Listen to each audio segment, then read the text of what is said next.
கிறிஸ்துவுக்குள் மிகவும் அன்பானவர்களே, தினம் ஒரு தூதன் வழியாக உங்களை மீண்டுமாய் சந்திப்பதில் பெருமகிழ்ச்சி. இந்த நாளிலே ஆதியாகமம் 32:9 வசனத்தினுடைய ஒரு பகுதி, உன் தேசத்துக்கும் உன் இனத்தாரிடத்திற்கும் திரும்பிப் போ, உனக்கு நன்மை செய்வேன் என்று ஆண்டவர் யாக்கோபுக்கு கொடுத்த ஒரு வாக்கு.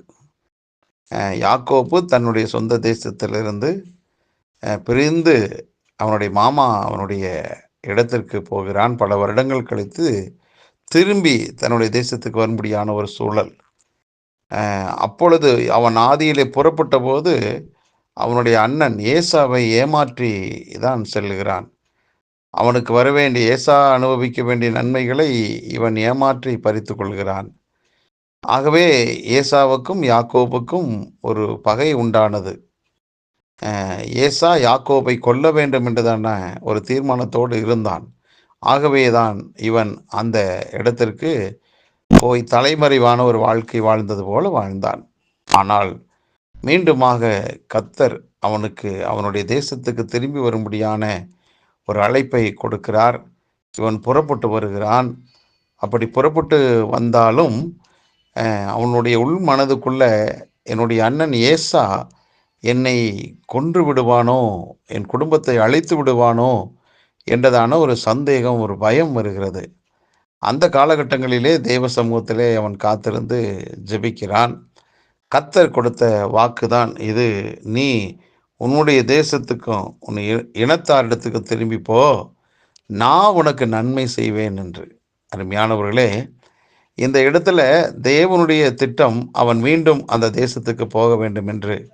ஆனால் மனுஷிகமான ஒரு பயம், ஒரு நடுக்கம் இருக்கத்தான் செய்கிறது யாக்கோபுக்கு.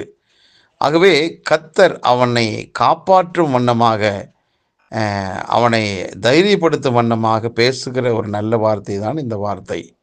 அருமையானவர்களே, இன்றைக்கு கர்த்தர் நம்மோடு பேசுகிற ஒரு காரியம் என்னன்னா, தேவனுடைய திட்டம் என்று ஒவ்வொருவருக்கும் ஒன்று இருக்கத்தான் செய்கிறது.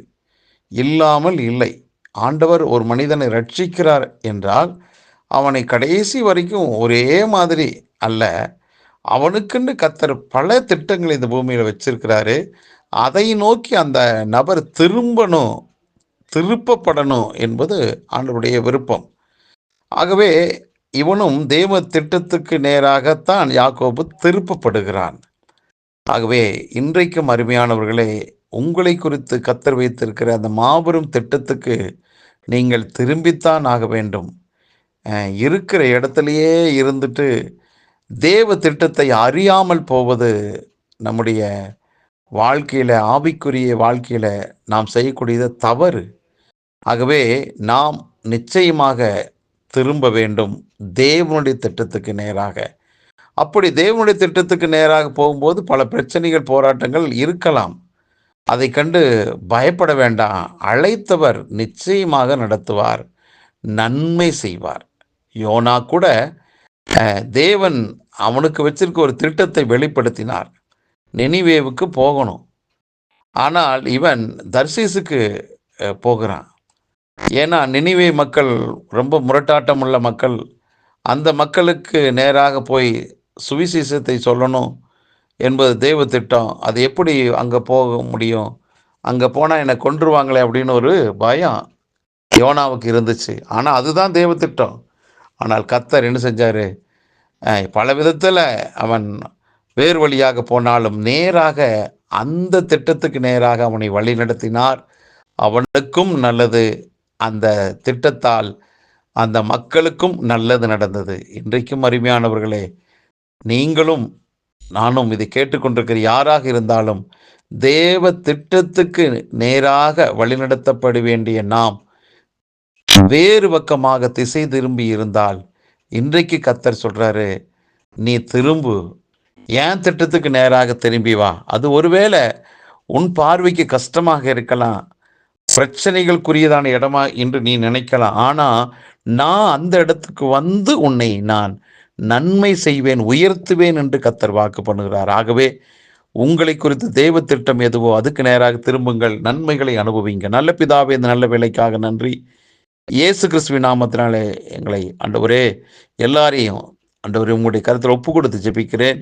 ஒவ்வொருவருக்குள்ளும் ஆண்டவரே நீர் வைத்திருக்க திட்டம் உண்டு. அந்த திட்டத்துக்கு நேராக நாங்கள் திருப்பப்படணும். இதுவரைக்கும் ஒருவேளை வழிமாறி போயிருந்தாலும் அந்த திட்டத்துக்கு நேராக திருப்ப நீர் ஆசைப்படுகிறீர். அப்படி திரும்பும்போது எங்களுக்கென்று அந்த இடத்துல நன்மைகளை பல வைத்திருக்கிறீர். அந்த நன்மைகளை நாங்கள் ஆண்டு அனுபவிக்க எங்களை அழைக்கிறீர். இந்த அழைப்பின் சத்தத்தை கேட்டு நீர் வைத்திருக்க திட்டத்துக்கு நேராக நாங்கள் திரும்பட்டும், நன்மைகளை அனுபவிக்கட்டும். ஒவ்வொருவரையும் வாழ்த்தி ஆசீர்வதிக்கிறேன். இயேசுவின் நாமத்தில் நல்ல பிதாவே, ஆமென்.